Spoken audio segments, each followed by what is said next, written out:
mountain kingdom of Lesotho is an international playground for tourists. It is the land of Famu and Mokgibo. My name is Palesa and I welcome you to this phenomenal journey. To get started today, we cast our eye to Morija, the historic museum of Lesotho, and then travel to Afri-Ski to experience the complete tourist paradise.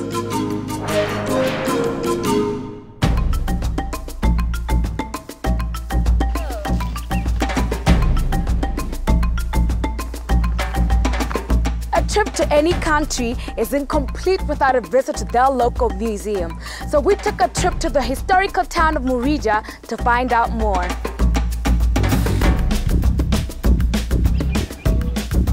It's not often that a location can offer a sense of tranquility, a wealth of knowledge about the Basotho heritage, and some of the events of early African life. Morija is all of that and more. Its kinship to the nearby royal village is a definite plus to all visitors.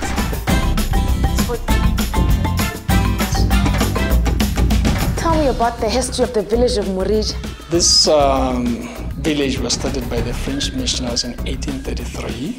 Actually, they chose this place to start their church work. So since then, Moshoeshoe I gave them his sons to stay with them here, together with their maternal uncle. So that's how basically this village came into being. But before then, there were other people before the Sen and who stayed here before the arrival of the missionaries. But nonetheless, when the missionaries came, this place was sort of abandoned. That's why they chose this place and they started the village together with the sons of Moshoeshoe. What makes its geographical location distinct? The missionaries did a lot of things here. They left quite a legacy. From just the look of things, it's very unique. The way it's stationed, it's very distinct. And even when the missionaries chose it, it's like at that time, it had abundance of wood, water, so it was like for them, it's also, from here, God will provide. That's basically the name Morija, God will provide at the end of the day. But basically, it's halfway between town, it's halfway between Maseru, halfway between the south, so its location is rather in the middle. Although the village is endowed with picturesque scenes everywhere you look, most believe that its best kept secret is its humility and cultural diversity of the locals. What are some of the activities that one can engage in while in Morija? The uniqueness of this place is like, the tranquility. If you are someone who wants to relax, it's so tranquil here. And there are some pony treks that you can engage in. Oh my God, this is like the very first time I do this. I'm gonna try and enjoy it. Other than that, homestays, pony trekking from Morija to other sites. We can go as far as Malialia using your horse, you can overnight on top of the plateau. On top of the plateau, it's a different world other than where we are now.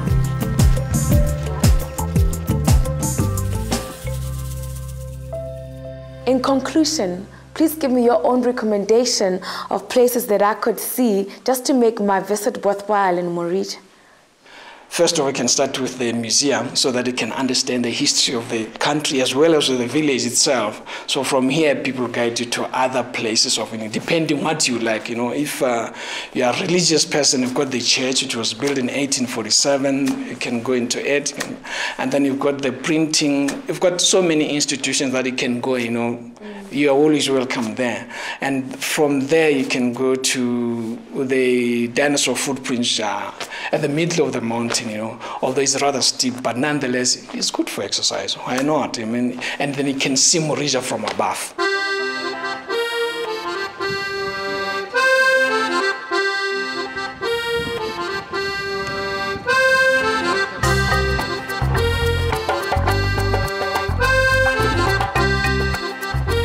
We're on our way to see the dinosaur footprints. I must say the journey is exhausting, but the view, I must tell you, it is beautiful.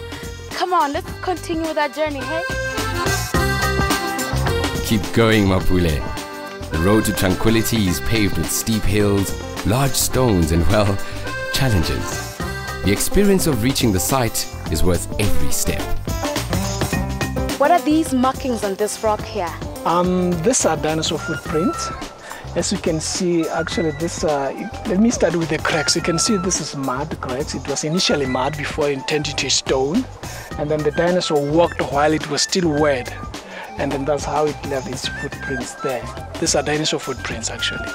And basically it was like, so that people could know about them. They were discovered by one missionary coming up during the gun war, and he discovered this. He said, wow, what is this? And then people said, oh, these are dinosaur footprints.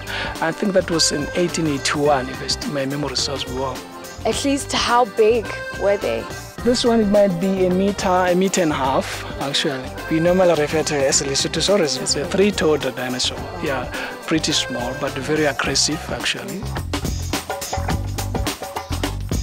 Who normally comes here and how do they respond towards the footprints? It's seasonal. Normally, during summer, you've got students coming out here to see the dinosaur footprints, actually. And even you've got other people, tourists coming from all over the world to see this. Particularly if you're interested in the dinosaurs. Normally, they usually ask, oh, this is a rock. How did they go? It's like, it's kind of vertical. How did they climb? But it's like the rock was up, it rolled down, actually. It landed here, so that's why it's vertical. But initially, it was on the flat surface. That's why you see the footprints like they're not climbing up and down.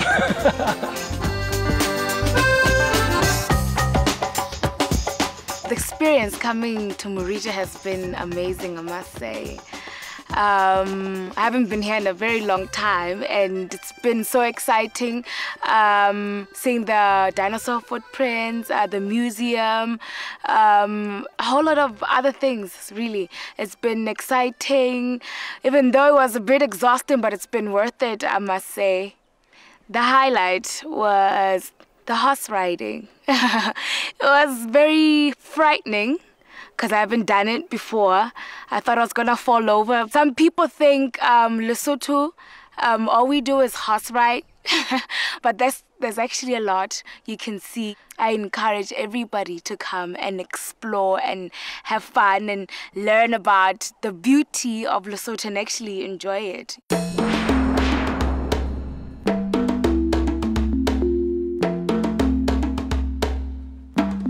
AfriSki is an exciting and rare find. It is a ski resort in the heart of Southern Africa. A complete tourist paradise with world-class accommodation and skiing services. Definitely a place that deserves an entry into my book of places to visit.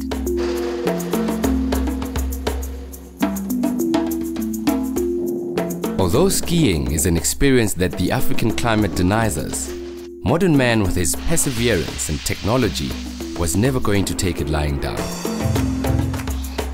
The AfriSki Resort is Southern Africa's very own paradise in the sky.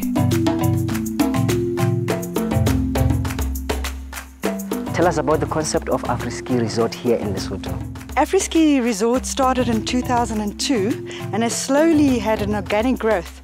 In the last 3-4 years probably, we've been very lucky in that the Snowboarders Club of South Africa and many of the African skiers has found AfriSki and come over here to come and spend a fantastic holiday in the winter during the months normally of June, July, August, and if we're lucky, September. Just over a kilometre of slope at one of the highest peaks in Africa.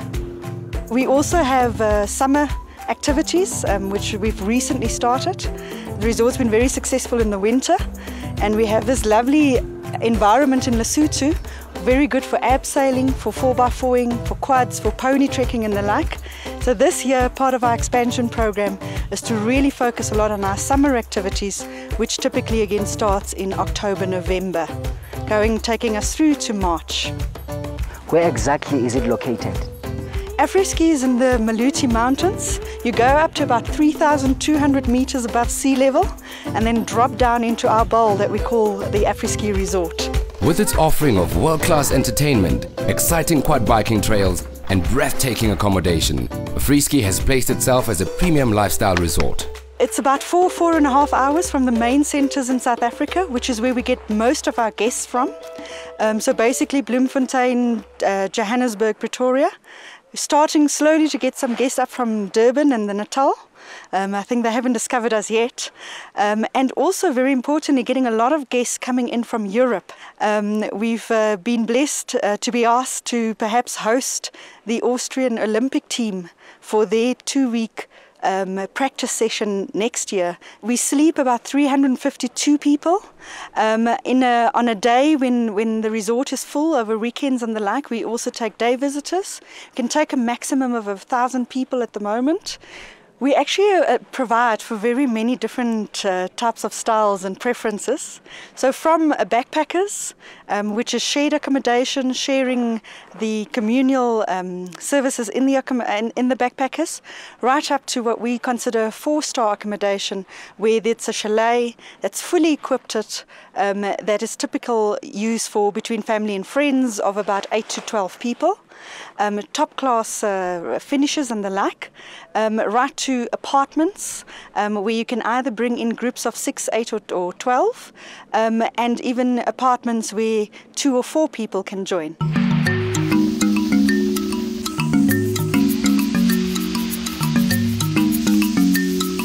I'm really amazed about this snow. It really feels like real snow. Can you tell us about it? We have a snowmaking system here that is generally used all around the world. Sometimes when Mother Nature doesn't want to play along, as you can see around us, then we can actually provide a skiable base so we can open up our ski resorts on time. And the basic principle of snowmaking is high pressure water, high pressure air at a certain humidity and certain temperature, then we're actually able to make snow.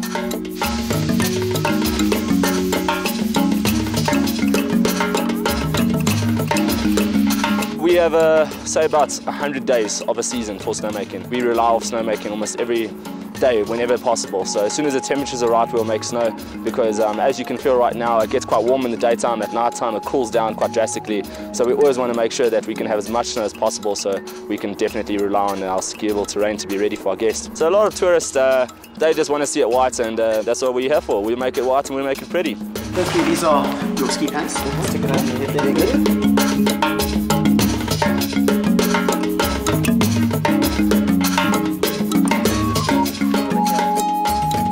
Can't wait. This is so beautiful. Hey, it's my first time to really do it, but I have faith that I'm gonna make it. So what exactly are you going to do today with me? Right, I'm going to teach you how to ski. We're going to start off very slowly on a flat surface here. You'll see the slopes do get quite steep, but so we're going to start off easy on the flat surface here, getting to know the equipment and how to get your boots in the skis. You'll see it looks all quite weird and quite fancy getting your boots in. So yeah, we'll start off slowly, then I'm going to teach you how to slow down and stop, which is quite important, and then after that we'll see how it goes. Maybe we'll get some turning left and right, and there we go. Once you can turn and stop, hey, you can ski. So is it safe? Learning how to ski is, I would say, it's quite safe. I mean, if you follow the guidelines and the rules of learning how to ski, it's no problem whatsoever. As long as when you do learn, or when you do ski for the first time, you do go for a lesson. It's very important that.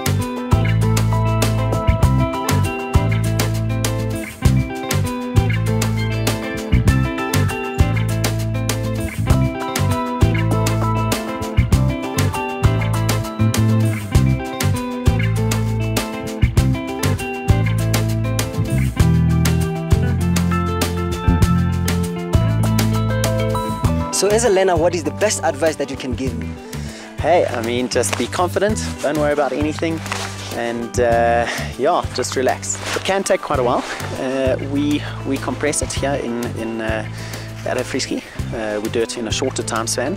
Obviously, being here, most of our guests are only here for a couple of days. So the average time that we look at is between 4 and 6 hours, but it can range. Over in Europe, ski school often goes up to 5 days. But here, hopefully we can do it in 4 hours.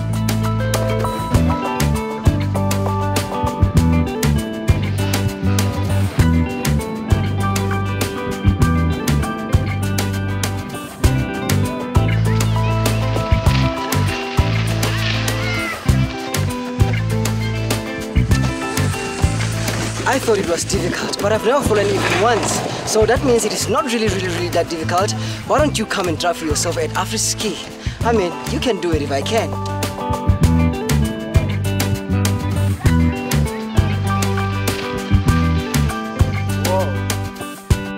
While Chochi is out there having fun, I decided to come up here and check out Afriski's accommodation.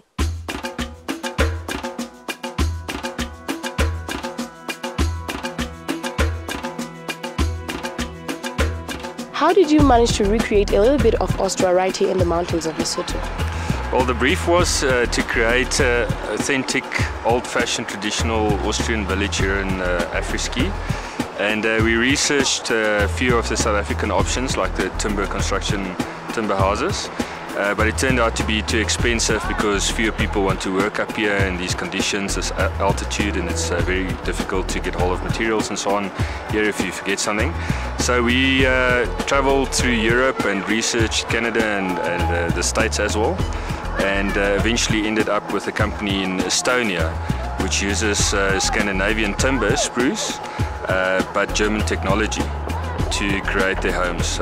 So we designed these cabins in two different variations, 3-bedroom, 2-bathroom and a 4-bedroom, 3-bathroom variation, through using their system and in their grids and so on, the way they work with their timber. I think mostly they're blown away by what they experience here. They don't expect to find something like this in Lesotho. Especially the inside of the cabins give you a very traditional feel with the solid timber walls and good finishes. How can one learn to use this quad bike? Man, it's actually very easy. It's straightforward, very easy controls. There's no gears. It's just in one gear. Well, there's 2 gears, forward and backwards. And then this is the throttle. And then these 2 are brakes. And there's a brake on that side as well, a foot brake. So that's it. If you push the accelerator, it obviously will go. And if you want to stop, you can pull all the levers and it'll stop. I've had a quick lesson and I'm ready to go now.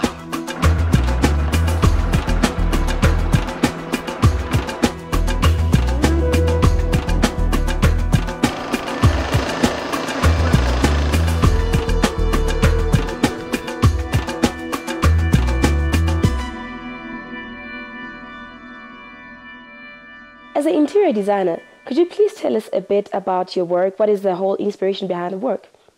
If you look around you, if you open up the curtains, everything you see around you is very natural, very organic, uncluttered, clean, sophisticated, yet beautiful in its own purity sense. So from there, the colorations that you can see around you, soft creams, browns, because it brings you back to earth.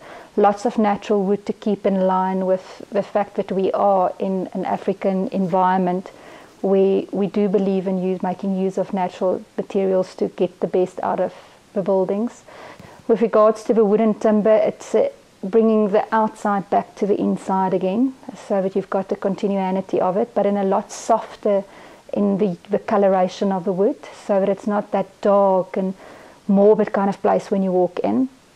Blankets, because it gives you the beautiful sense of warmth. And if you look at the Basotho people, they've got a very rich tradition in terms of their blankets. It's part of their tribal identification. If all the things that's important to them are their blankets, things like the monkey balls that you see in front of you on the table, it's things that they use, that they eat, and then it became a decorative element. The beautiful chandelier above you, it's custom made for the environment. Representing the rocks and the sandstone, which is a natural element to this environment. So very much keeping it plain and simple, but where you can still feel very luxurious and being pampered and spoiled and have a beautiful, magnificent view around you.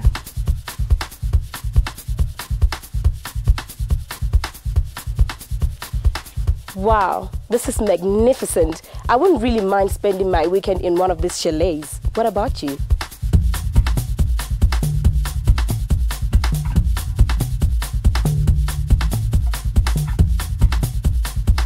Oh my God! Very different experience beautiful. from the other one. The whole concept here was ever so slightly different. This is 3 couples that share this chalet, and they all 3 Joburg based. And for them, they bought this and invested in this to enjoy the outdoors. The experience of coming to Afriski has been the best experience in my life.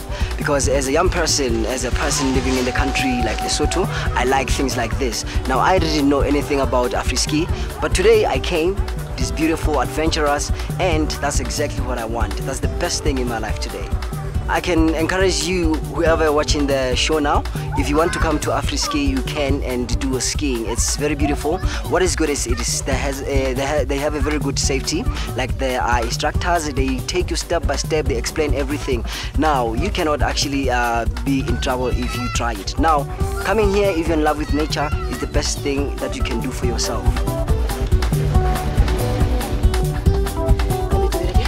I've always seen this kind of things on television.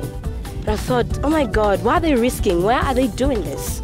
And when I got here, the people who actually work here, they're so friendly as well. They're very friendly. They just told me, no, just give it a try. We'll take care of you. We'll do this, we'll do that. And man, it was just off the hook. The accommodation was, I don't know. I'm speechless when it comes to that. It's just amazing, very beautiful, classy.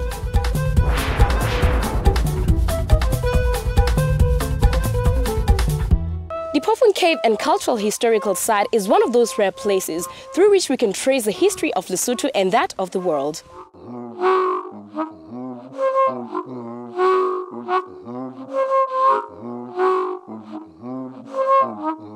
The Dipofung Historical Cave covers about 4 hectares and is one of Lesotho's smallest heritage sites, with an intriguing tale. Please tell us the history of the caves. The Kimusha Caves lived here in 1821 and we have stayed for 6 months. And the local people here, they have started to stay inside this cave after 1833, after the missionaries have arrived in Lesotho. And then they stopped to stay inside this cave in 1980, is when they stopped to stay inside this cave. And then we started to protect this place in 1997. This cave, it has a spring inside where they collect the water for drinking and for cooking. And then they have the wall, they have built a small wall around us, which is, they make the fire inside that wall. It's where the people, the local people stay. They use that crawl to cook inside. And then they just make their bed around it and they sleep. And then later when this village is close to the cave arrived, they try to build another kraal in there to protect the animal to go out and eat the vegetables from the village. But they find that it doesn't work and they stop to stay inside this cave. That was in 1980. Please tell us about the years and the people who lived here. It's have the history of the San people, it's have the history of the Kimusha, which is the founder of the Basotho people. And then it's have the history of the local people who have stayed here. That's why we say the historical site. Who comes to visit Dipofung? The people who are coming for visit, we have many people from outside the country, we have many people from Lesotho, especially the school groups. They come and they need to have the world to hear the history of this place.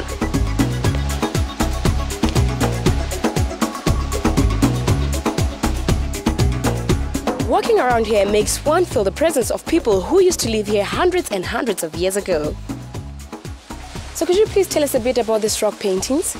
These paintings have been drawn by the San people. These people, when they arrive in the cave as their home, they make the fire. The women and children were sitting down, clapping their hands, making the song. And the men were dancing around. Among the men, there was the doctor called Shama. He's the one who get in the trance stage. So in the trance, he will see all the things. And after trance, he will come and draw what he have seen in the trance stage.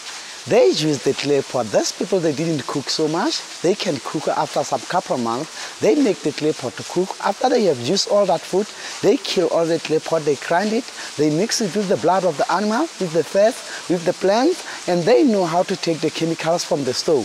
That's the mix they use to paint here. How do these paintings manage to stay so clear for so long? It's because it has been mixed by the chemicals from the stone, so it's the part of the rock.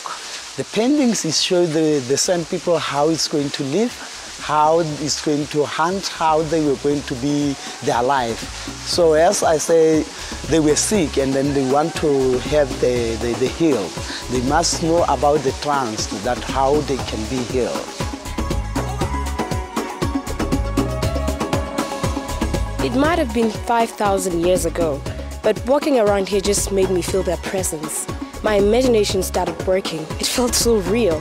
One of the things that I never knew is that these people had beliefs that when they kill an animal and touch the animal, the powers come to them and stuff like that. Yeah, that was just amazing, yeah. I encourage people to come here. You know, when I say I could feel them, I could feel their presence, I want them to come and feel what I'm talking about. Real people, real mountains, real culture. The show has now come to an end, but hey, don't sweat it. You can keep in touch with the journey of the Mountain Kingdom by joining our Facebook group, Discover Lesotho. My name is Palesa once again. Until we meet again next time, Salang Hantle. Goodbye.